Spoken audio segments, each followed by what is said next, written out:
I view things as I got time. I got time to be able to grow and mature, and be able to understand the ins and outs of the defenses and be able to get the good insight from the vets in the room. So I look at it as, a plus. And whenever, it's time for me to play. Shedeur Sanders rolled into Browns camp and instantly made the whole practice feel like a recess pickup game. NFL vets suddenly looked like they'd forgotten the playbook and were just trying to keep up. With that being said, I see some balls coming out of Shedeur Sanders at that camp, and I'm like, kind of looks like a guy. Yeah, I'm reading. He can sling it. Read the team. I see him, some of the veterans, how they talk to him, mic'd up, see what he's doing in the community. Yep. Talking about Njoku there? Njoku, Mike Nebb.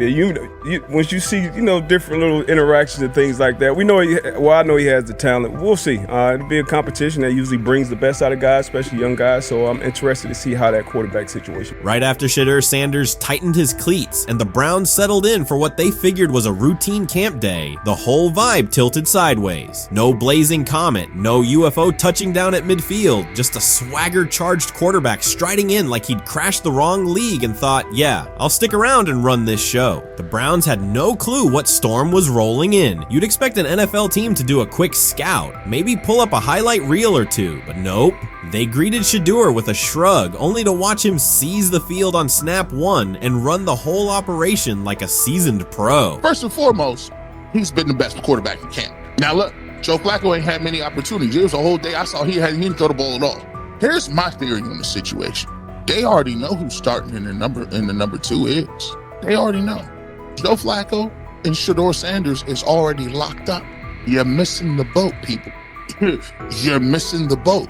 Your boy, Kenny Pickett and Dylan Gabriel, they're fighting. Shedeur didn't merely clock in, he hijacked the session. One moment he's loosening his arm, the next he's roasting veteran QBs like faded names on busted draft boards. Defensive coordinators everywhere had the same gut punch reaction. His pocket poise? Straight disrespectful. His timing? Psychic. And every pass left his hand like it was laser guided to its mark. While Shedeur Sanders was slicing up routes, the Browns secondary looked less like an NFL backfield and more like a gaggle of dads sprinting through a Saturday fun run. Big on enthusiasm, short on closing speed. Coaches fought the urge to slam the emergency horn. Players traded wide-eyed, "Are we serious?" stares, and someone even double-checked that a hidden camera crew wasn't about to pop out of the tunnel. But nope, this was pure Shedeur. Half cold-blooded surgeon, half highlight factory. He wasn't dropping a casual "I'm here," he was crafting a masterclass. From the first rep, the tempo changed. Shedeur Sanders accepted the snap with steady footwork, diagnosed the Browns' single high shell, and delivered a tight window seam route that forced the free safety to recover late. Throughout the period, he manipulated leverage with quick shoulder fakes, moved through full field progressions, and released on time from a balanced base, consistently putting the ball on his receiver's upfield shoulder. Cleveland's coverage struggled on multiple fronts. Safeties hesitated between deep half responsibilities and underneath support, creating voids at 15 to 20 yards. Cornerbacks and off-man were caught in trail position when Sanders used rhythm throws on 3-step drops, while those who tried press technique had their inside hand neutralized by his receivers' outside releases. Linebackers widened to match shallow crossers, leaving the middle hook unguarded for pivot routes and option digs. One corner attempted a line of scrimmage jam. Sanders immediately adjusted the route to a back shoulder fade, releasing the ball before the break and rendering the press ineffective. Over the session, he showcased pocket discipline, reclimbing to maintain throwing lanes rather than drifting, and finished with a series of anticipatory throws against cover 2 cloud, fitting vertical outs between the flat and deep half defenders. Sanders' combination of rapid post-snap processing, precise ball placement, and pocket efficiency exposed coverage mismatches at every level and highlighted communication gaps in the Browns secondary. By mid-session, the Browns defensive staff clearly recognized their calls were outmatched. Every adjustment, a roll to cover 6, a simulated pressure, a late rotate to 2 high, was neutralized once Shedeur Sanders confirmed the post-snap picture. Routes that had taken weeks to script were beaten by timing and location. Comeback set at 12 yards broke open before the corner's transition. Slot seam-outs dotted the void between the flat and deep half defender, and boundary receivers beat press with quick hand techniques, receiving distributing the ball before the trail man could recover. Sanders' command was methodical. He used cadence to freeze plug blitzes, re-ID'd the mic when linebackers sugared the A-gaps, and maintained a firm base so he could reset and fire without resetting his feet. His receivers benefited from that rhythm. Top of the stem, eyes back. Ball delivered on their upfield shoulder, allowing immediate transition to YAC. The Browns front tried a late stunt to compress the pocket. Sanders climbed 2 steps, re-spotted the shallow crosser, and delivered in stride, turning a potential sack into a 20-yard gain. What stood out most was how little ramp-up Sanders needed. From his first series, he processed full field concepts at tempo, cycling through progression reads without hitching. The poise under interior pressure, consistency in ball placement, and ability to manipulate zone defenders left the Browns' coordinated disguise packages ineffective and forced them into static coverage by the end of the period. In short, Sanders' efficient mechanics, rapid processing, and anticipatory accuracy rendered Cleveland's defensive game plan ineffective at every level, from pre-snap disguise to post-snap spacing. Imagine there's many people that think Dylan Gabriel's a better quarterback than Shedeur Sanders. I don't care where they were drafted. If the Browns are the one team that thinks that, then I'm going to suspect it's not true. They don't know what listen, they're I've doing. been on every quarterback evaluation for 30 years. Right. I never root against anybody. Yeah. But I'd be surprised if Dylan Gabriel's ever a legitimate starting quarterback for the Cleveland Browns. I'd be surprised. I just don't think. Well, then it is a wasted pick because you took him in the top 100. Yeah, but potentially. Yeah. May get away with it because of Shedeur. An edge rusher chirped at Shedeur Sanders between snaps, hoping to shake his rhythm. On the very next play, Sanders answered with a 30-yard laser, a deep dig from the boundary side that split the single high safety and the trailing corner. He hit the top of a 5-step drop, kept a firm base, and delivered on time to the receiver's outside shoulder, turning what should have been a routine rep into a sudden change explosive. From that moment on, every coverage wrinkle the Browns tried, rotating from cover 3 to quarter half, flashing a Tampa 2 shell, mugging both A-gaps, was met with a precise counter. When corners pressed, Sanders adjusted the route to a back shoulder fade. When safeties widened, he checked to a glance post. When linebackers bailed, he found the running back on a delayed option out of the backfield. Even late simulated pressures couldn't move him off his spot. He simply climbed, reset his feet, and fired. As Cleveland's defenders rotated through checks, Sanders manipulated them with cadence and eye discipline. He froze weak side safeties long enough to create intermediate windows, then feathered the ball into those lanes before help could arrive. When the Browns finally dropped 7 and matched every route, Sanders tucked the ball and converted 2 separate 3rd and 6 situations on the ground, reminding everyone that his mobility is as calculated as his arm. By the end of the session, the defensive coordinator's call sheet looked obsolete. Sanders had neutralized blitz looks, exposed spacing issues in zone, and forced the unit into static base coverage just to survive the period. It wasn't a camp drill anymore. It was a clinic on timing, processing speed, and controlled aggression, delivered snap after snap by a quarterback who never needed a warm-up lap to own the field. They never planned on taking him. The problem is, like Ocho Cinco said, you got somebody that has endeared himself to the locker room. And guess what? The difference between him and Tim Tebow, the biggest one, is he can play. He can throw the ball. Tim Tebow running around being an H-back. He can throw the ball. And he's done everything he needs to do. He ain't saying nothing. He ain't rocking the boat. He ain't mad about the reps. He ain't mad about none of that. All the people out there want to see is this, like Tyler said earlier. We want to see what he can do with Jerry Jeudy. That's it. I want to see what he can do with David Njoku. I want to see him with Junkins. I want to see him with the first running backs. If you are cooking, if you are beating down the doors with the 3s and 4s, guess what?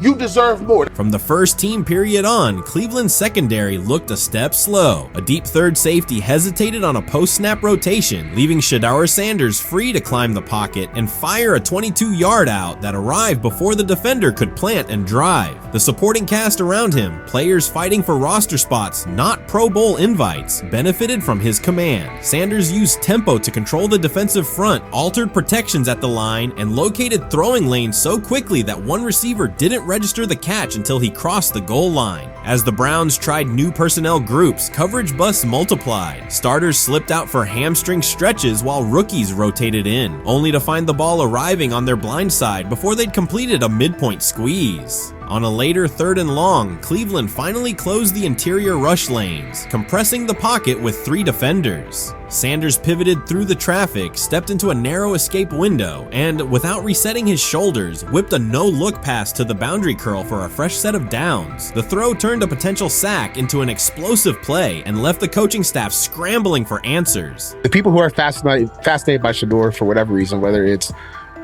his play, I guess last year was kind of fun. If you're just like a guy who grew up like loving Deion Sanders and passed that love on down to your kids, I can see why you're like that.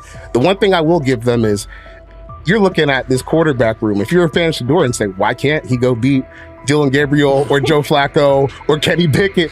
So I do understand that part of it, right? Because why not? Why couldn't he be the Brown starter in October or November? That looks like a quarterback room where everyone will get a chance to start. So before your final year at Miami, there's a lot of conversations revolved around Shedeur Sanders. Obviously, I'm assuming you guys have a great relationship. Some of the clips you've seen and stuff like that. What is it like for you to have like this rivalry with Shedeur? I don't have a rivalry with him. That's my boy. So at the end of the day, this whole process, we thought me and him were going to be 1 and 2 the whole time. Whether he's 1, I'm 2, whether I'm 1, he's 2. And so that's just always been, our mindset. It didn't go that way. I thought he was one of the better quarterbacks in the draft as well, even throughout college. A lot of stuff out there on him ain't really, the truth, just because they spin it different ways. Like they spin stuff about me different ways. But I mean, when he gets his chance, become a starter, I know he's gonna make the most of it. And I'm ready to get back to work with him, after the season, talk some more stuff to him. Cam Ward directly challenged the uneven standards applied to Shedeur Sanders, calling them inconsistent and unfair. By insisting that performance, not politics, guide evaluation, he shifted the discussion from one player to a league-wide problem. Sanders' treatment now serves as a test of how the NFL supports and evaluates emerging quarterbacks. I feel a special relationship, especially me. First getting to know him 5 years ago when I started working with him. But it did surprise me because he's a good quarterback. It doesn't get a lot of credit that he deserves. Especially the plays that he made in Colorado. A lot of quarterbacks and coaches are making those plays. So when he gets this opportunity, I'm pretty sure he'll have it soon today. He'll make sure he'll make plays on the field. Cam Ward's public challenge to the treatment of Shedeur Sanders brought the issue into clear view. For months, discussion around Sanders has centered on his profile, major compensation, a prominent Nike deal, and the expectation to stabilize a struggling franchise. Rather than a standard evaluation of a top prospect, he has faced sustained skepticism from analysts, fans, and league voices. Ward's comments underscored that the standards being applied to Sanders diverge from those used with other rookies. By stating it directly, he did more than support another quarterback. He identified a broader problem in how the league responds to young players with significant visibility. The takeaway is direct. Assessments should reflect on-field performance and development, not external narratives. Generational talent. I'm gonna prove him right. I'm gonna prove him right. Don't worry. Oh my God. An article came out today. I'm generational. So I guess it's article versus article. I like that you think that, man. But we all know the truth. What? Trav gonna be first? You generational, I'm legendary. That's cool. We can be legendary. Legendary get their ass. We'll start doing in like 5 minutes. Shedeur Sanders entered the league with more than a playbook. He brought a public brand, a family legacy, and expectations unusual for a first-year quarterback. Before his first regular season throw, he was already positioned at the center of attention. Rather than assess him on that reality and his on-field ability, many voices reduced him to marketing, treating visibility as proof of hype instead of performance. Cam Ward pushed back on that framing. His point was simple: judge Sanders by the same criteria applied to other rookies. With Sanders' resume, production, leadership, and composure, most first-year quarterbacks would be discussed as long-term cornerstones. The evaluation should be consistent, focused on development and results, not perception. This is the process with Shedeur, who I know is a buddy of yours, and how do you think both of you guys will end up doing in the league? I think we'll both end up being one of the best quarterbacks in the league. I just think the work that me and him are willing to put in, the relationship we have to constantly compete each and every day to, better our craft, for ourselves. I just think it's going to end up paying off for us in the long run. Do you guys kid each other about who's going first, and how much does that matter to you? Yeah, we play around, we joke around with it. It really don't mean nothing. The draft pick will never mean anything. At the end of the day, you got to show whether you can prove each and every Sunday. You can't just do it 1 year. Disrespect shows up in two patterns. First, Shedeur Sanders is repeatedly framed through his father, Deion Sanders, as if lineage erases his own work. Discussion drifts to pedigree instead of what the film shows. Second, his visibility is treated with suspicion. His audience reach, partnerships, and ability to lift ratings are labeled hype rather than recognized as value. Instead of acknowledging that he drives demand and expands the stage for his team, critics call it an unfair edge. The result is a skewed evaluation. Star power is held against him while on-field production gets pushed aside. The standard should be consistent. Assess the tape and the development, not the last name or the attention it brings.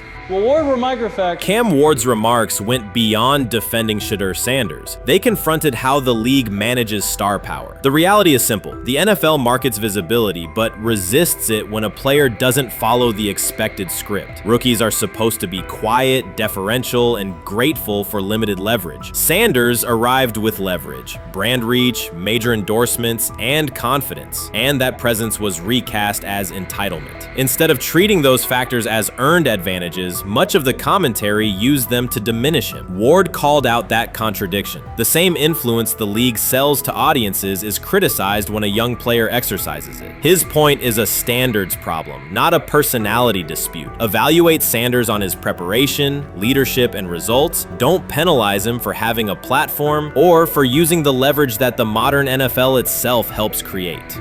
Now it sounds like the Cleveland Browns are going to all but imprison Shedeur Sanders in the football sense of a very talented rookie quarterback who obviously needs reps, needs an opportunity, and who now, barring some miraculous luck, will not get the opportunity to play in a single real game. I'm sure many around the NFL are celebrating as we speak.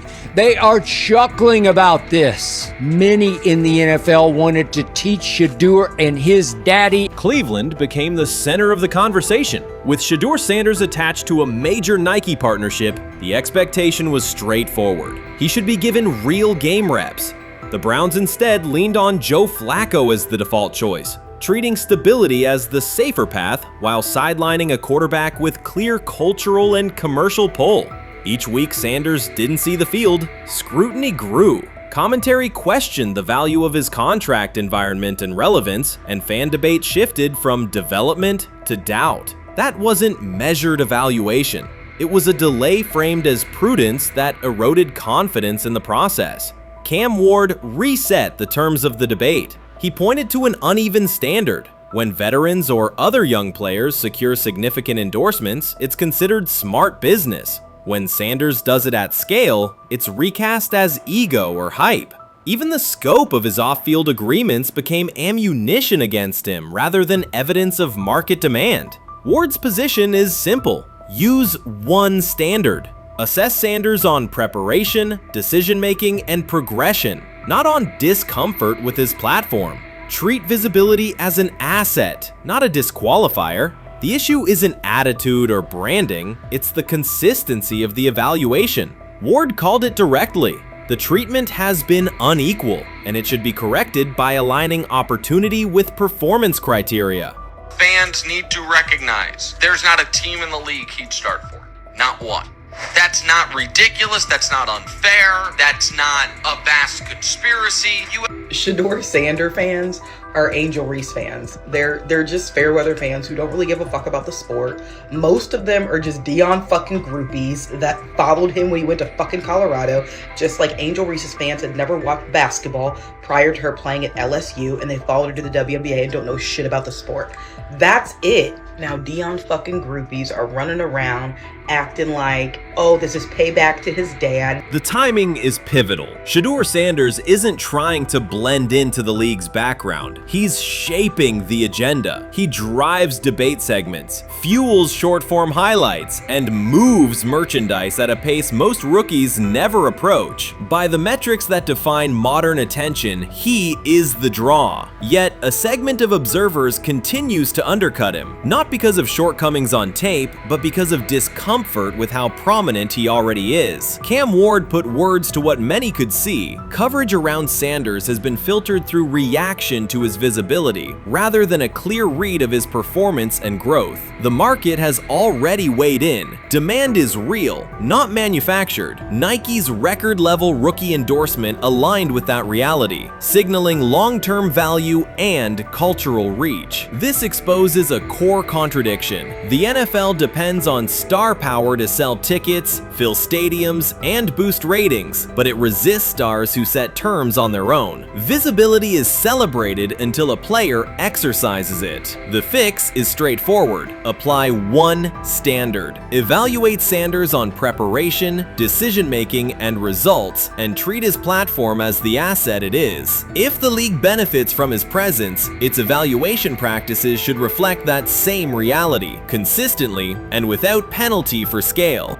Shedeur Sanders does not depend on league promotion. He established his platform before the NFL and continues to expand it on his own terms. That autonomy challenges the status quo. Cam Ward's support was more than a defense of a teammate. It was a warning that if the league holds to outdated expectations, it risks falling behind the very players who drive audience attention and revenue. Claims that Sanders lacks real popularity ignore measurable facts. A large, active following, consistent merchandise demand, and sustained coverage across major outlets. Doubts about his standing as a quarterback overlook his college production and growth indicators. The pattern is familiar. Efforts to minimize him increase his reach. Each skeptical headline widens the spotlight, and each dismissive take creates more engagement. You cannot reduce a player built for visibility by arguing he should be less visible. The practical outcome is the opposite. Scrutiny becomes signal. Sanders is not merely enduring criticism, he is turning it into momentum, converting attention into leverage on and off the field. We've got news.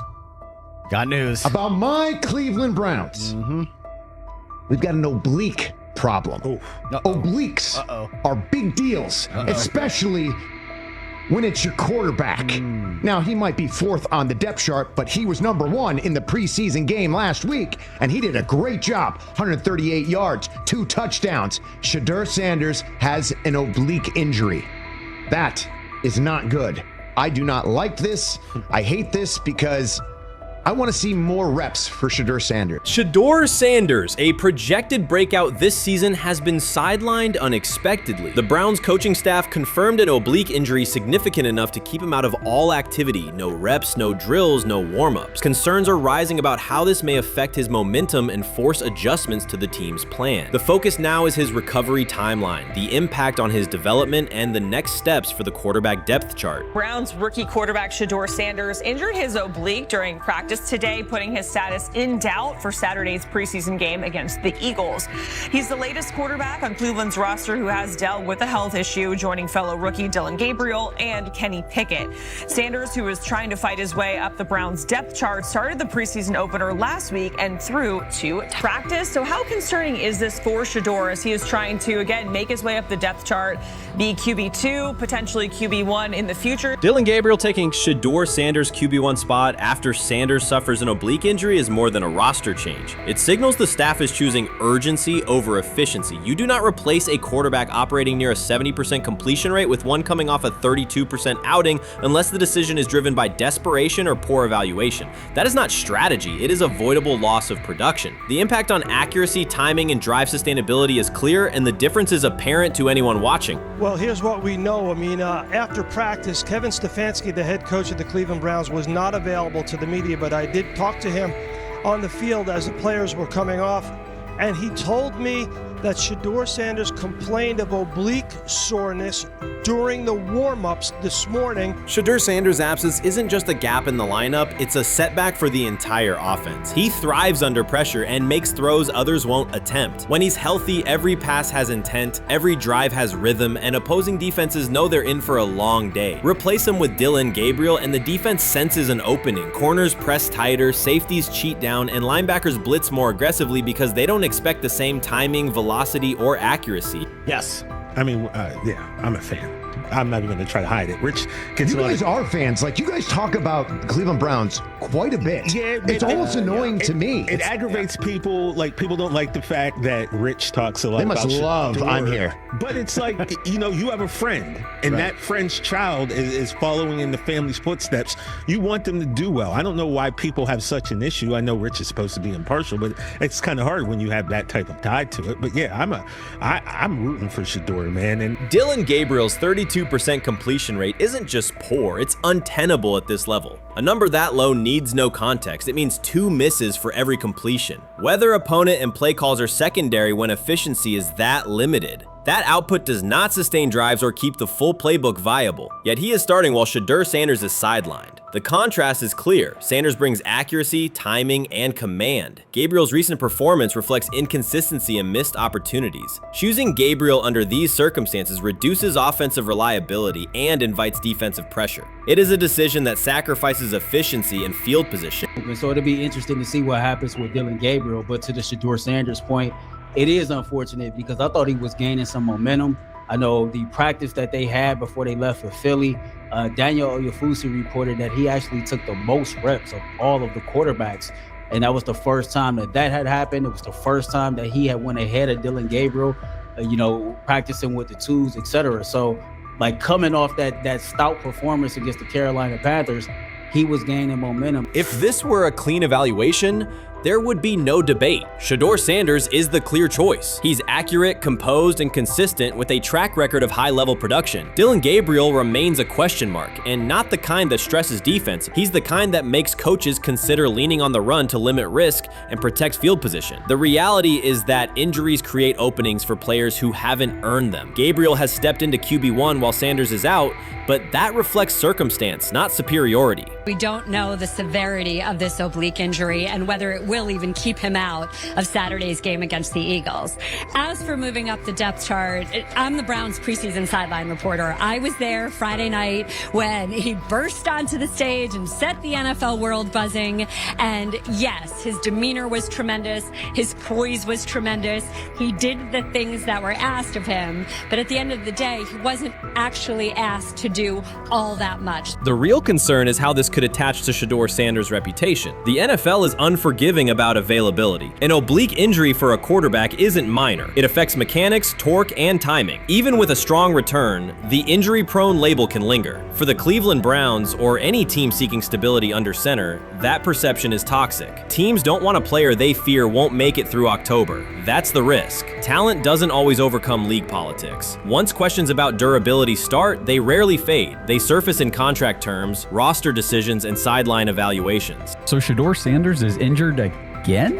If you were following along on social media today for the Browns' first joint practice in Philadelphia against the Eagles, wow, you were in for a tumultuous ride. I mean, all the reporters, both Browns and Eagles reporters, were pretty much flabbergasted at the fact that Shedeur Sanders was taking 0 team reps during the day, and even Tyler Huntley was getting team reps instead of Shedeur. And then it came out, obviously, everybody's speculating. There's people calling for Kevin's jobs, and before I go any further, I don't blame anybody, ever. Meanwhile, Dillon Gabriel's numbers should be sidelining him, not elevating him. A 32% completion rate isn't a dip, it's a warning sign that points to issues with field vision, timing, and receiver cohesion. That's the quarterback taking snaps while Shedeur Sanders is out. Put their work side by side and the gap is obvious. Sanders shows consistent placement, timing, and footwork that reflect high-level execution. Gabriel's recent output introduces variability that shrinks the call sheet and stalls drives. You can't claim the priority is winning while starting a quarterback who isn't reliably delivering routine completions. Fans recognize it, receivers lose confidence and tempo when targets are off, the offensive line's urgency fades when protection doesn't translate into productive throws, team belief in the quarterback is fragile, and once it erodes, a season can come apart quickly. We could be looking at, 3/4 of Snoop and maybe 1/4 of Dillon Gabriel. Not really exciting for the fans. Of course, it would be nice to see what Dillon looks like. Did spend third-round capital on him. If you're Dillon Gabriel and you're a rookie, is not you be want to get healed. You want the reps. You want to take these reps. So what do you do to prepare yourself and get ready? Because man, when rookies get injured, it's like these reps are so valuable. Yeah, sets him back a lot. We do have some video here. Mike Garafolo had some video of Jalen Hurts kind of helping Shedeur use his cart to get off the field here. Shedeur Sanders changes the entire equation. His presence under center keeps defenses honest, keeps teammates engaged, and expands the coaching staff's options. You can call vertical shots, open the playbook, and control the game's tempo. Dillon Gabriel limits that. With him, the playbook narrows, drives stall, and the defense ends up on the field too long trying to compensate. The Cleveland Browns are not in a position to gamble at quarterback. This is a franchise with a difficult history at the position. With Gabriel, the issues are visible from the stands. A 32% completion rate won't jump to 60% with a few extra reps. If anything, it will decline as defenses present looks they would not risk against Shedeur. And that's the core issue. Shedeur Sanders at 80% is still a better quarterback than Dillon Gabriel at his best. That isn't exaggeration, it's the numbers. If Sanders is a 70% passer when healthy, even a drop to 60% keeps him well ahead of where Gabriel is now. Yet the team is rolling with the quarterback who isn't delivering routine completions. Every week Sanders is out, his hold on QB1 loosens. That's the hard truth. The longer Gabriel stays in the role, the more coaches cite continuity and chemistry to cover what's happening on the field. Every throw and every drive has to be a statement, not just to win, but to erase any notion that Gabriel is a legitimate alternative. In the NFL, QB1 isn't handed back because you used to be the best option. You have to take it. Started off with some positive news for Shedeur, and then it kind of just went left real quick. Shedeur got the news early on that if Dillon Gabriel couldn't go, he would get his second straight start in the Saturday preseason game against the Philadelphia Eagles. And then he went on to injure his oblique. For the fans who don't know exactly what part of the body the oblique is at and what that injury is and how it can impact the quarterback, can you explain to them what is an oblique injury? It's like up in this area, right? Well, you can't see me, but like right up in here, when you go to throw, like obviously that's all that. So the truth is straightforward. The Cleveland Browns, or any team in this situation, aren't going anywhere meaningful with Dillon Gabriel under center. You can frame it as progress and point to selective highlights, but reality will level it out, and by then the season is already slipping. Shedeur Sanders is the difference between a team with a path forward and a team playing out the schedule. He reads coverages, delivers on-time throws, and forces defenses to respect every level of the field. Gabriel turns the offense into guesswork. The NFL is built on results, and the results are clear. Gabriel's 32% completion rate functions as a warning sign. It doesn't need context, a clinic, or a film session to explain. It signals inefficiency that stalls drives and compresses the playbook. Yet he has been handed the role Shedeur established through precision, composure, and production. That decision undercuts the stated goal of winning. With Sanders, the offense retains structure, rhythm, and threat. With Gabriel, it narrows and exposes the defense to longer stretches on the field. How you feeling? I'm getting there. You see what I got on, right? That's why I was asking how you help for it. Yeah, I'm getting there. See? Brian, what did they have to do? I had blood clots. Okay. And they amputated, But I work with it. Man. Yeah, I'm amputated. So I get that worked on a couple times a day. Keep the blood circulating, blood flowing, but it's a new normal. And the best thing about here, we have a whole medical team on the second floor. Right. We have a whole medical floor, which is great. Deion Sanders is shaken, this time not by a hit on the field. In a sudden turn, Ryan Clark has uncovered a serious plot affecting Shedeur Sanders' NFL draft status, and the disclosure is reverberating across the sports community. What once looked like a simple scheduling delay may actually be a calculated effort to undermine Deion's son. The facts suggest intentional sabotage, a breach of trust, and repercussions that could be far-reaching. This is no routine football headline. It is personal, and Coach Prime did not see it coming. The sports world loves to celebrate underdogs, yet it often takes even greater pleasure in tearing down rising stars. Deion Sanders is witnessing that cycle now, not from the sidelines as Coach Prime, but as a father. The lights in Boulder remain bright, the cameras keep rolling, and Sanders still wears his gold watches, sunglasses, and natural swagger. Still, behind that familiar smile is a man carrying deep pain as criticism aimed at his son mounts daily. How much of that is opening press conference saying, okay, we are family, saying that he was sent to do certain things? Do you feel like people got attached to that, or it just was the fact that prime time is at Jackson State? It's prime time. If my son plays cornerback, I want him to be around, in my opinion, the best cornerback ever to touch the field. That's right.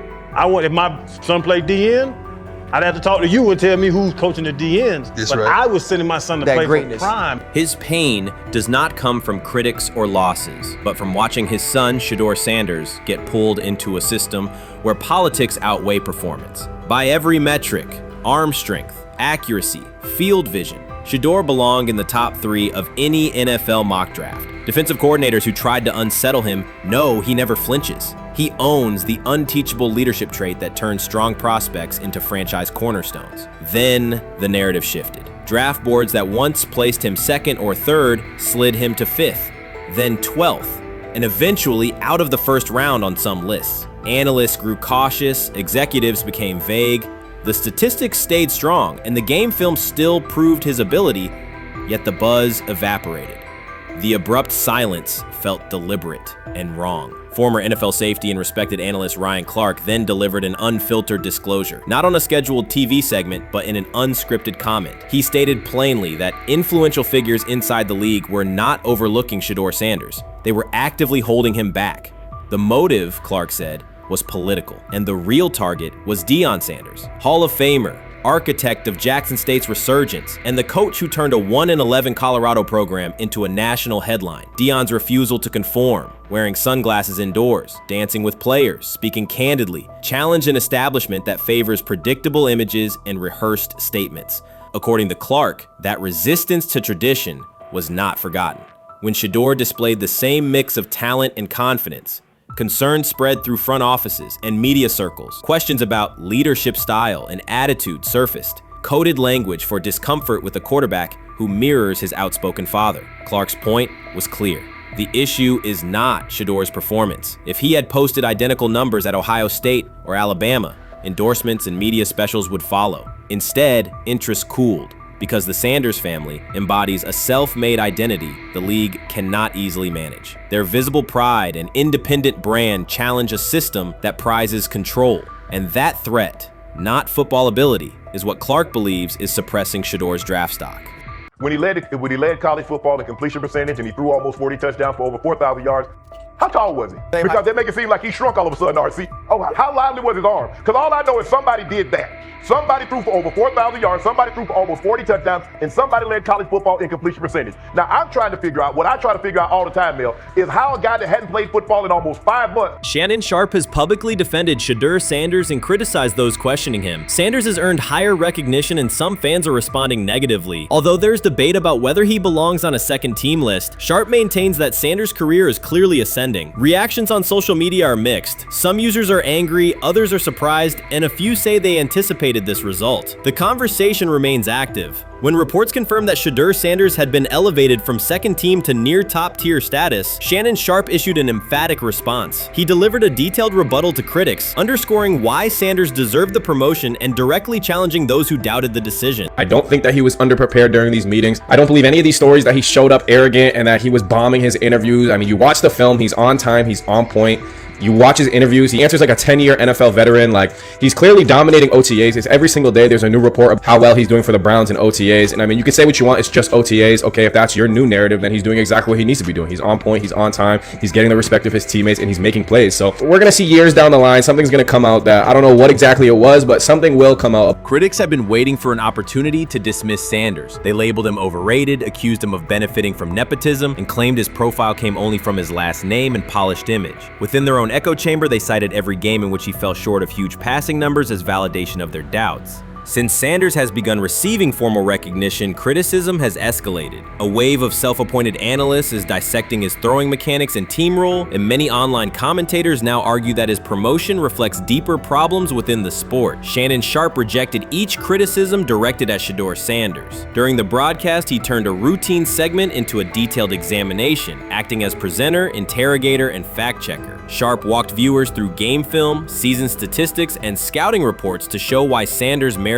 his recent promotion. Whenever a panelist claimed Sanders had not earned the role, Sharpe countered with completion percentages, efficiency ratings under pressure, and documented late-game drives that changed outcomes. He stressed that the backlash was driven less by on-field evidence and more by reluctance to revise earlier opinions. Sharpe argued that critics were upset not because Sanders lacked qualifications, but because his progress contradicted their initial narrative. narrative. By the end of the discussion, Sharp had moved past simple defense and reframed Sanders as a clear example of performance-based advancement, demonstrating that early predictions can be wrong. Never heard of no Dylan Gabriel or Tyler Shock. What the hell is that?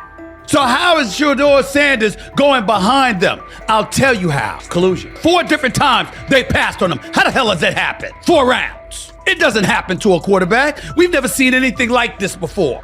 Shedeur Sanders with the watch. Shedeur Sanders with his bravado. Shedeur Sanders with this supposed arrogance or whatever. Shedeur Sanders' advancement did not happen by chance. While detractors questioned his resume online, he continued to prepare, attend every practice, and deliver accurate throws under pressure. The contrast between his output and the complaints directed at him has been stark. Some critics even argued the selection committee was, quote, biased toward performance, as if rewarding strong play were improper. Rumors quickly followed. Certain commentators speculated that a public relations push from the Sanders family must have influenced voters, suggesting everything from coordinated media strategies to alleged favors for coaches. None of these theories addresses the basic point. Sanders earned his promotion through consistent production, poise in the pocket, precise ball placement, and efficient decision-making. Shannon Sharp highlighted these facts during his response. He noted that Sanders' performance metrics justify the recognition and emphasize that resistance to the move stems more from prior prejudice than from substantive evaluation. For Sharp, the goal was clear: present the data, challenge unfounded claims, and correct the narrative. The discussion therefore became a broader statement about acknowledging merit and abandoning outdated assumption. Colin Cowherd defend college basketball coaches who have gotten a DUI, come to their defense and say they didn't need to be fired, that they deserve a second chance. But Shedeur Sanders drives 40 miles over the speed limit, gets a one-on-one ticket, and Colin Cowherd comes on his show today and says he's out on Shedeur Sanders. He's seen enough. He can't support him anymore. He can't be in the Shedeur Sanders camp because of this speeding ticket. Shannon Sharp addressed commentators who portray constant doubt as expertise. Those who discount strong performances with "we'll see" but declare bust after a single mistake. He noted their belief that progress only counts if an athlete visibly struggles. Sharp's response was methodical rather than emotional. He presented evidence, cited statistics, and calmly refuted each claim. Following his remarks, several critics began revising or deleting earlier posts, recasting themselves as longtime supporters of Shedeur Sanders despite having questioned him for months. Sharp insists on accountability, naming specific individuals and dates while requesting public acknowledgement of prior errors. He argues that analysts cannot spend months undermining a player's potential and then quietly adopt a supportive stance once the athlete succeeds. These are serious, big-time, top-of-the-line playmakers that they have. If you can go 45-42 in the fourth quarter because your quarterback set the school record with 510 yards passing. He was flawless. Shedeur is big time. I didn't know for sure, will it translate to the next level of competition? Yes, it might translate to the next level of competition as he can play. Critics who once claimed Shedeur Sanders was unprepared now hesitate to acknowledge their mistake. They resist retracting earlier comments and struggle to accept that an athlete can succeed without their approval. Sanders continues to share practice clips and game highlights without engaging the debate, while Shannon Sharp documents every dismissive remark, ready to revisit them on national television. The disapproval did not slow Sanders. It underscored his progress and exposed the gap between perception and performance. As a result, the conversation has shifted. Analysts who doubted him now describe him as undervalued and publish detailed evaluations of his mechanics and game management, suggesting long-standing familiarity with his career. In a matter of weeks, critics have recast themselves as advocates, demonstrating how quickly opinion can change when consistent results leave little room for doubt. Shannon Sharp signaled that his commentary is not over. He considers Sanders' advancement a positive outcome for every athlete who has been overlooked or criticized for having confidence. Sharp stressed that analysts do not have the authority to determine who deserves recognition based on personal preference. The reaction to Sanders' promotion, he argued, revealed how quickly opinions can shift once results are undeniable. Sharp pointed out that many vocal critics became quiet when confronted with objective performance data. This exchange, Sharp insisted, reached beyond defending a single quarterback. It challenged the practice of dismissing achievements that do not fit familiar narratives. He reminded viewers that success does not require external approval and that consistent talent will surface despite online commentary intended to minimize it. While critics reconsider their positions, Sharp remains steady, assigning credit to the athlete and allowing the scoreboard scoreboard to confirm the argument. In his view, the statistics speak clearly enough. Sharp also emphasized that the intensity of the backlash must be placed in context. College football is a volatile environment where unexpected outcomes are common. Therefore, declaring failure based on incomplete evidence only weakens the credibility of sports analysis. The discussion underscored the need for measured evaluation rather than reactive judgment. Dak Jackson and him and everybody else that we talked to have said that Shedeur looks good. He looks really good. Yes. He looks better. And we got Zach that say Dylan Gabriel ain't even an NFL quarterback.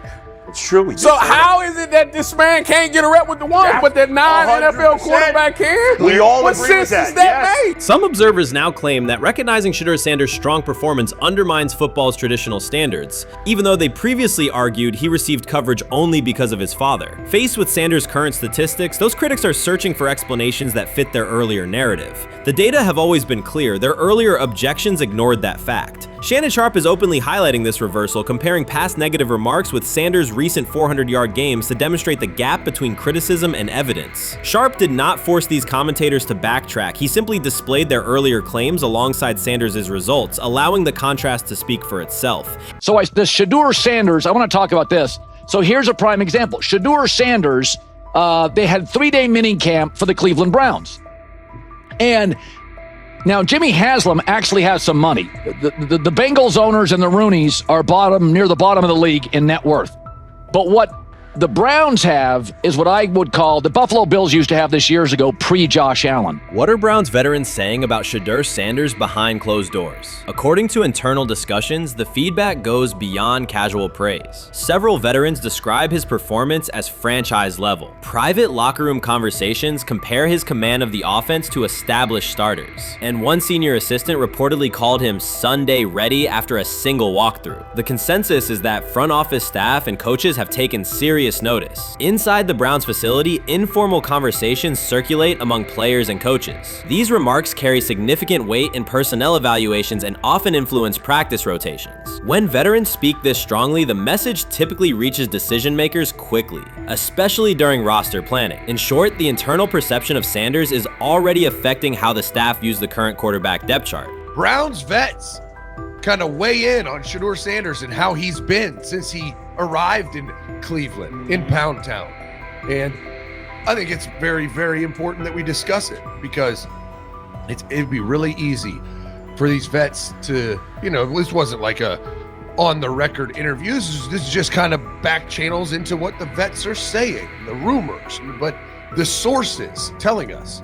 And we have a couple quotes, but Shedeur Sanders, Cleveland Browns, it seems like it's going well. And it's almost like you don't want to talk about it. At the center of the growing internal buzz is Shedeur Sanders, the rookie who entered Berea with late-round expectations but is being discussed privately as a potential long-term starter. This is not a routine camp tale about an extra arm taking practice snaps. Sanders has seasoned teammates, players with playoff mileage, quietly reassessing his ceiling. Observers who overlook these conversations risk missing one of Cleveland's most deliberate personnel moves in years. Sanders is not on the roster because of his surname. The Browns reviewed their quarterback depth, weighed costs, and chose a controlled, development-oriented option they believe can stabilize the position. His presence is already changing practice dynamics. Veterans notice his pocket awareness, adjust routes to his timing, and acknowledge that he processes coverage at an advanced level for a first-year player. Leadership patterns in the huddle feel different. Sanders delivers with precision and composure that challenge defenders to reevaluate their calls. The strategic upside is clear. A 4-year rookie contract offers cap flexibility while other franchises cycle through expensive stopgaps. Coaches and front office staff view Sanders as a calculated investment, not a publicity experiment. Outside chatter still focuses on Joe Flacco's age or Kenny Pickett's development. Inside the facility, however, veterans pause film sessions to dissect Sanders' ball placement and progression speed. Position coaches highlight clips where he works through reads decisively and delivers on time, traits rarely attributed to rookies. Sanders' confidence is measured rather than theatrical. He moves as though the NFL tempo is familiar, and that calm spreads across the roster. Experienced defenders are rechecking the depth chart and asking if the quarterback competition is tighter than publicly acknowledged.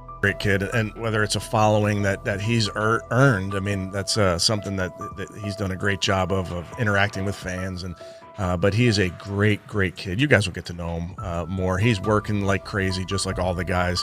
He's another young man. These rookies, my office is downstairs. As they got to walk by my office as they come in. They come in early. And Shedeur, just like all those guys, he's in there early. He's getting his work done. He has not yet secured the starting job. Evaluations so far come only from brief practice periods, no comeback drives, no national headlines, just steady execution in shorts and helmets. In a league that celebrates splashy debuts, Shedeur Sanders is earning trust rep by rep. Veterans typically withhold judgment until late in camp, yet several are already studying his footwork and timing, which suggests genuine respect. Inside the building, coaches sense that the Browns may have finally found a stabilizing presence at quarterback. Cleveland's recent history underscores why this matters. The team has started 9 quarterbacks over the past 2 seasons, an indicator of instability rather than depth. Sanders arrives with composure, arm strength, and a well-known surname, so any sign of readiness is magnified. Financial context also plays a role. The Browns are allocating a significant portion of the salary cap to Deshaun Watson, whose performance has not matched that investment. To manage costs, the front office signed 4 additional quarterbacks on low-impact contracts. Together, they account for far less than Watson's annual cap figure. If Sanders continues on his current trajectory, that structure could give Cleveland both competitive clarity and much-needed financial flexibility. He's the only person who's come out and say, hey, man, this dude look kind of good, man. Let me tell you what I heard. A lot of people reaching out to players in the locker room and stuff. To me, I think this is it's a red herring. Like, I'm supposed to suspend myself to disbelief that he was going to look bad. I've never expected him to look bad to start with.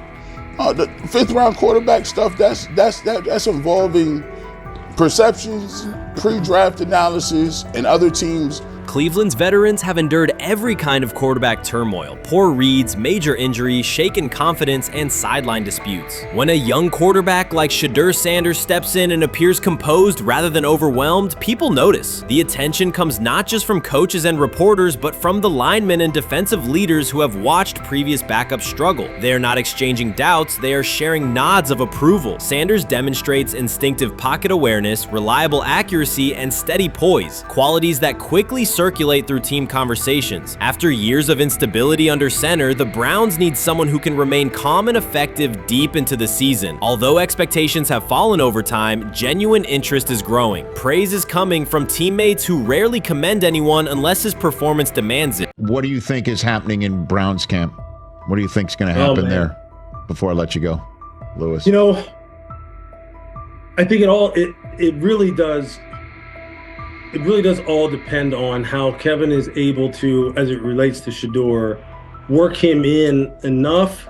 Well, one, Shedeur has to earn the right for Kevin and the staff to have discussions about, hey, we got to get him more reps with the 1s and 2s. We got to get him more reps with the 1s and 2s when we're going team period, not just walk through or not just 7-on-7 team. Louis Riddick reacted sharply on air after viewing practice footage from the Cleveland Browns. The clip showed quarterback Shedeur Sanders executing a string of precise throws while the Browns head coach watched with a broad smile. Riddick questioned whether the session was focused on evaluation or celebration, arguing that visible enthusiasm from the staff could cloud objective assessment of a rookie's progress. Earlier in the segment, Riddick's tone had been measured once the Sanders highlights appeared. He criticized the perception that a routine practice was being treated like a marquee event. He stressed that coaching reactions should remain subdued until performance translates into game situations. Riddick concluded by calling for accountability and asking the Browns to clarify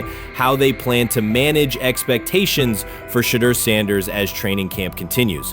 Couldn't imagine me myself saying, hey, you know what, as someone who has been at the very bottom to try and ascend to like some level of success, I could never imagine going, you know what would be really cool? I'm gonna play a joke on someone like this and make pretend that I'm a GM and I'm drafting you when actually I'm not, and then I'm gonna hang up and just giggle about it. Man, what the hell are we doing? Seriously, what are we doing when we think that that kind of crap is funny? I don't know. Trying to get likes on TikTok. I don't have the right words for it. Right, Lewis, I'm gonna say this. I don't have the right words for it. Few situations unsettle a former front office executive faster than watching coaches celebrate a rookie quarterback before pads come on in August. In Louis Riddick's view, the Browns staff did more than acknowledge promise. They acted as though they had already secured their franchise leader. Throughout the session, Shedeur Sanders delivered 40-yard throws off his back foot, ran crisp 2-minute drills, and displayed steadiness rare for a first-year player. According to reports, each successful rep drew audible admiration from the sideline, highlighting how quickly enthusiasm has escalated. When Riddick reviewed the same practice tape and heard the glowing comments, he challenged the reaction on live television. He argued that a few controlled drills should not override the methodical scouting and development work that normally guides roster decisions. Riddick's criticism focused less on Sanders' talent than on the evaluation process. He warned that comparing a prospect to established stars or joking about renaming the stadium creates pressure before the player has taken an NFL hit, faced a disguised coverage, or logged a preseason snap. Praising potential is acceptable, he said, but anointing a savior in July risks repeating the organization's history of premature quarterback expectations. Sanders brings confidence shaped by his father's legacy and his own disciplined preparation, yet Riddick insists that progress must be confirmed over time. He urged the Browns to temper public excitement, follow a structured development plan, and reserve celebratory reactions for on-field results that matter. Regular season production under live pressure, not highlight clips from a midsummer workout. He has to earn that. Kevin has to figure out a way to do that, so then you can reasonably assess what you have in him compared to Dillon Gabriel, compared to Kenny, compared to Joe Flacco. If you don't, then the conversation surrounding him is going to continue to be what it's been, which is, but for some people, he was overhyped all along. He's not that great of an athlete, doesn't have a big enough arm. There's a reason why he was a 5th-round pick, blah, blah, blah, which I don't believe.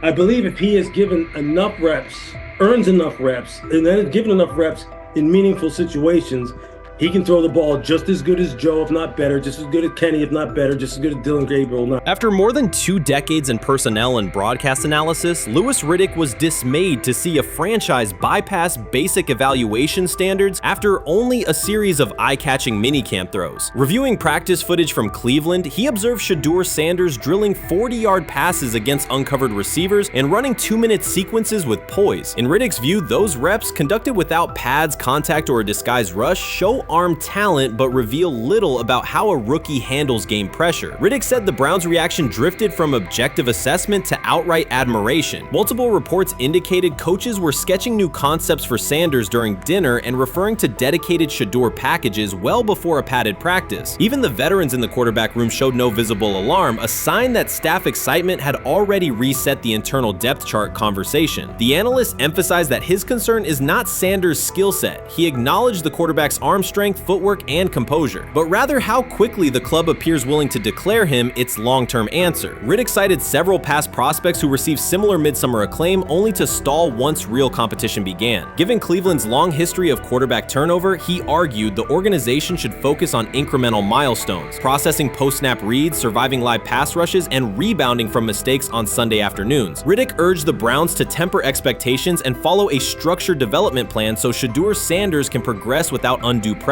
One coach reportedly admitted he replayed Tuesday's scrimmage film so often that he lost sleep, an anecdote Riddick offered as proof that enthusiasm is already outpacing reality. All asking now is what is going on with Shedeur Sanders, and so the floor is yours. Maybe you can make sense of this free fall with what was at one point the top-rated quarterback in this draft class.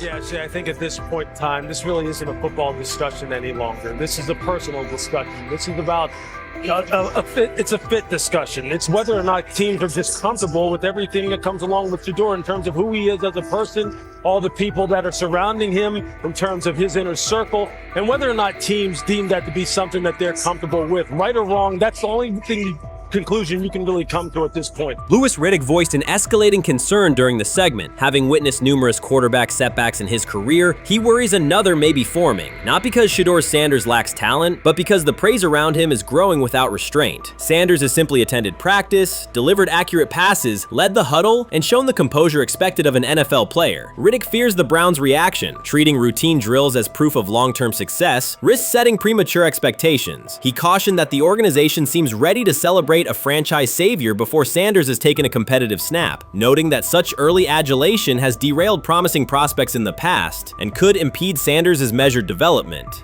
The rumors have ended. The decision is public. Cleveland Browns owner Jimmy Haslam has informed every level of the organization that unless an unforeseen injury intervenes, Shedeur Sanders will start at quarterback in week 1. The announcement is not an informal suggestion or a quiet push in the background. It is a direct order. Multiple independent reports, amplified most visibly by Colin Cowherd, confirm that Haslam delivered the directive himself. From the owner's viewpoint, the logic is simple. No one else on the roster offers the same combination of talent, leadership, and long-term upside. Joe Flacco is approaching the twilight of his career. Kenny Pickett has shown flashes but remains inconsistent. Dillon Gabriel, taken in the 3rd round, is a developmental project. By contrast, Haslam believes Sanders can alter the franchise's trajectory immediately, and he refuses to allow internal hesitation to stall that possibility. The standoff traces back to April. General manager Andrew Berry and head coach Kevin Stefanski entered the draft wanting a low-profile prospect who would fit quietly into the existing depth chart. They prioritized scheme familiarity, modest public attention,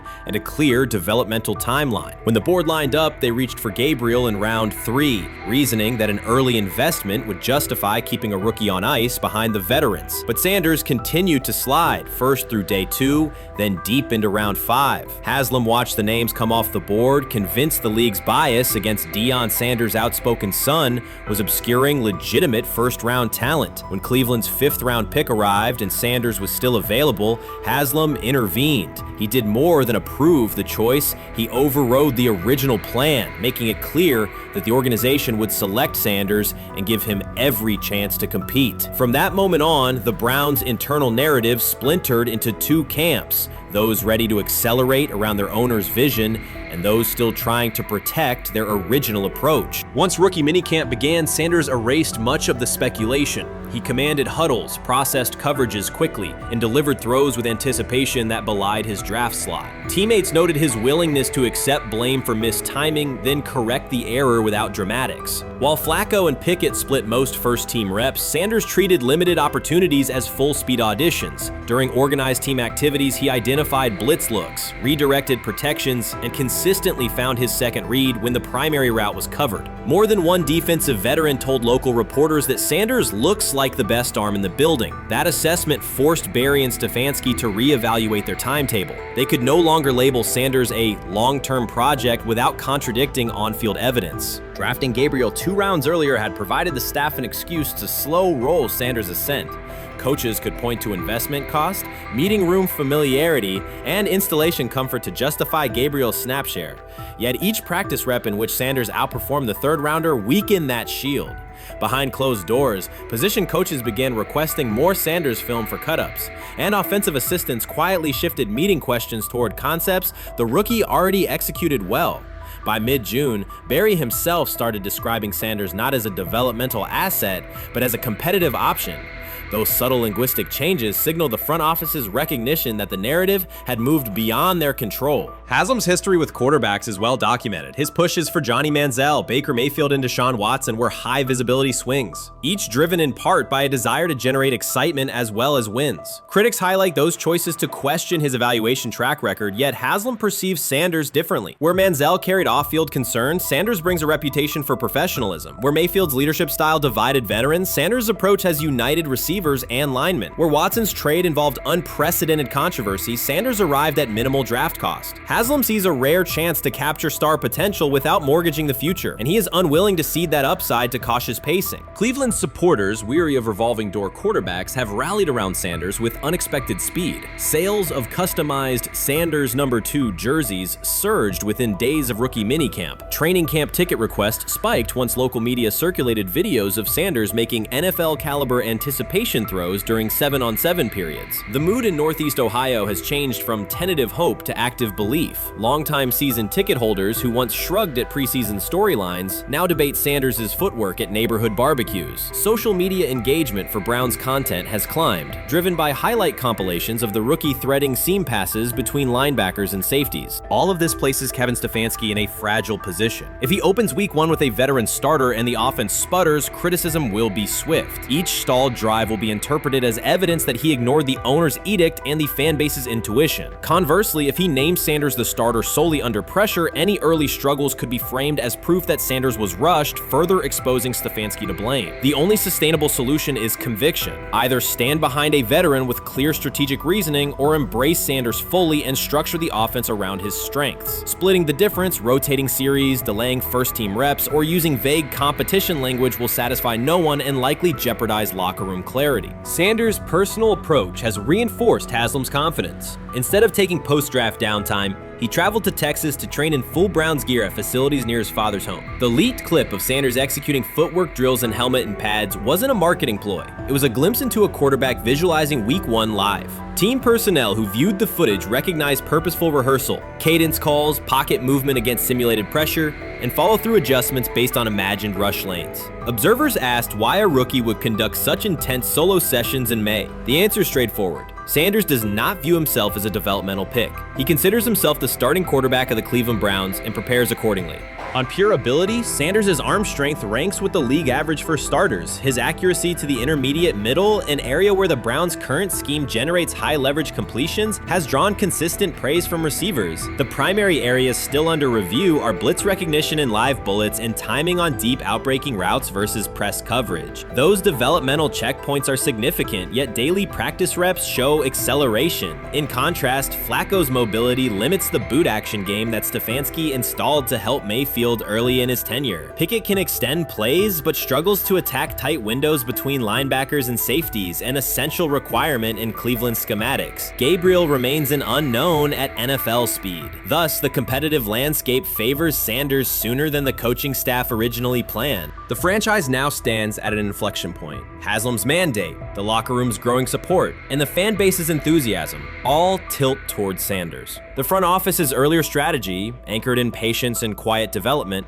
is increasingly untenable. Barry's shift in messaging indicates grudging alignment, but final authority over the depth chart rests with the coaching staff, unless ownership directly intervenes on game day decisions. A move rare, but not unprecedented in the NFL. Should Stefanski align with the owner and name Sanders the starter before preseason concludes, he can claim proactive vision and tailor the offense through training camp. Should he resist and open with a veteran who falters, he risks rapid loss of credibility and possibly his position. Either path carries pressure, but only one aligns with the momentum sweeping through the building. For 2 decades, the Browns have cycled quarterbacks without securing a stable star. Each new hope, whether draft pick or trade acquisition, has collapsed under injuries, inconsistency, or organizational disarray. The possibility that Sanders could finally anchor the position is not merely a football storyline. It is a potential cultural reset for a fan base defined by resilience. Haslam's insistence reflects that awareness. Cleveland needs a leader who can win on Sundays and project confidence every other day of the week. Sanders has shown he can shoulder expectations without retreating from scrutiny. That trait, more than arm talent alone, is why the owner views him as indispensable. Voluntary workouts transition to mandatory minicamp next week. If Sanders receives a substantial share of first-team snaps, observers will interpret it as the staff's acknowledgement that the competition is tilting decisively.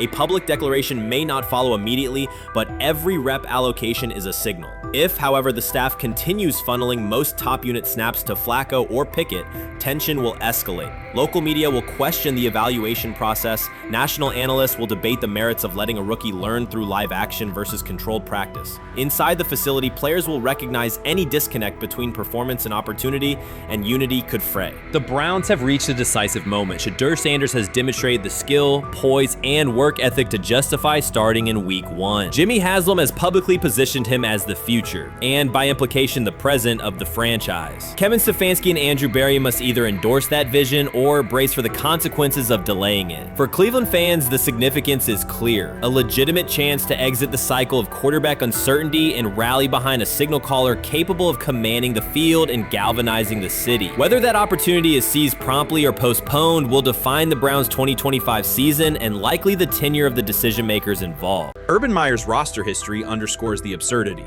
Meyer coached Aaron Hernandez, whose off-field crimes are well documented, along with other players entangled in assaults, academic misconduct, and more. Yet Feinbaum singled out Newton, a national champion, Heisman Trophy winner, and NFL MVP as the worst. This selective condemnation is not new. When Deion Sanders recently suggested implementing an NIL salary cap to restore competitive balance, Feinbaum dismissed the proposal and called Sanders a hypocrite rather than engage with the substance. The pattern repeats. Feinbaum routinely targets Cam Newton, Deion Sanders, Jameis Winston, Lamar Jackson, outspoken black athletes and coaches, while extending grace to figures such as Nick Saban, Kirby Smart, Dabo Swinney, or Tim Tebow under similar circumstances. Newton is no longer content to remain silent while others distort his story. In response, he laid out an accurate chronology, highlighting facts the commentary networks rarely repeat. One long-standing myth is that Newton was expelled from the University of Florida. He was not.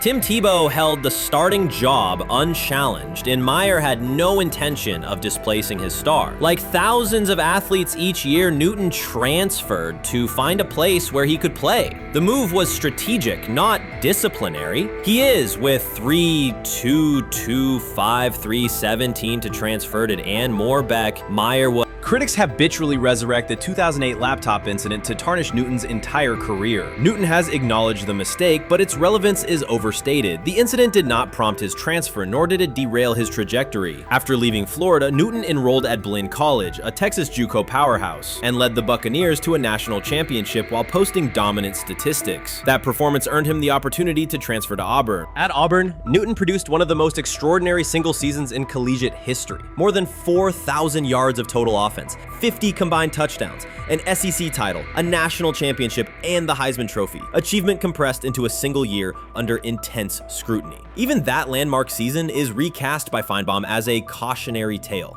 He claims Newton ignored head coach Gene Chizik by diving for a goal line touchdown when told to kneel, jeopardizing the game. In reality, Newton explained that the decision was a collective adjustment made in the huddle after reading the defense, while Auburn still held timeouts. The Tigers maintained control and secured the championship. Portraying that moment as reckless serves to recast Newton's success as selfishness rather than leadership. Feinbaum's approach to Sanders reflects the same dynamic. When Sanders urged a structured NIL ceiling to protect athletes and stabilize rosters, Feinbaum immediately labeled him hypocritical. Yet when Saban or Swinney voice identical concerns, Feinbaum frames them as thoughtful guardians of the sport. The inconsistency reveals that the determining factor is not the argument but the identity of the speaker. Unapologetic black leaders who control their narratives, challenge entrenched hierarchies, and Feinbaum's commentary often functions as a check on that influence. Newton countered Feinbaum's latest attack with a concise statement. "You're lying, Paul. Please stop." Behind those words lay a broader indictment of the media machinery that weaponizes half-truths. By calling Newton the worst player Meyer coached, Feinbaum was seeding doubt among fans, front office evaluators, and future historians. Newton, now an established media presence and entrepreneur, no longer depends on traditional outlets to correct the record. He reminded audiences of 3 essential truths. He departed Florida on his own terms, he led Auburn with support from coaches and teammates, and he captured every major accolade available in college and professional football without conforming to prescribed expectations. An unspoken rule lingers in American sports discourse. Black athletes may excel, but must do so quietly, gratefully, and without highlighting systemic inequities. Newton broke that expectation early by celebrating with unreserved joy, answering questions candidly, and refusing to minimize his personality. For some commentators, that confidence is reinterpreted as arrogance. Feinbaum's repeated attempts to undermine Newton follow a familiar script of policing behavior rather than analyzing performance. Yet, legacy rests not in a pundit soundbite, but in tangible achievements and public memory. Newton's resume, Heisman winner, national champion, NFL MVP, speaks for itself. Millions of fans witnessed his impact on Saturdays and Sundays. Countless young quarterbacks saw someone who looks like them redefine the position's possibilities. The same is true for Sanders, whose player-first coaching philosophy and media savvy continue to influence college football's direction. Feinbaum's commentary cannot erase these realities. Newton, Sanders, Winston, Jackson, and others have already secured their places in football history. By publicly confronting misinformation, Newton set a precedent for athletes who now possess the platforms and technology to present their stories unfiltered. The microphone no longer belongs exclusively to legacy broadcasters. Newton holds it now, and he intends to keep it. A decisive shift that reduces the gatekeeper's influence and ensures that accomplishments are judged on merit rather than narrative manipulation.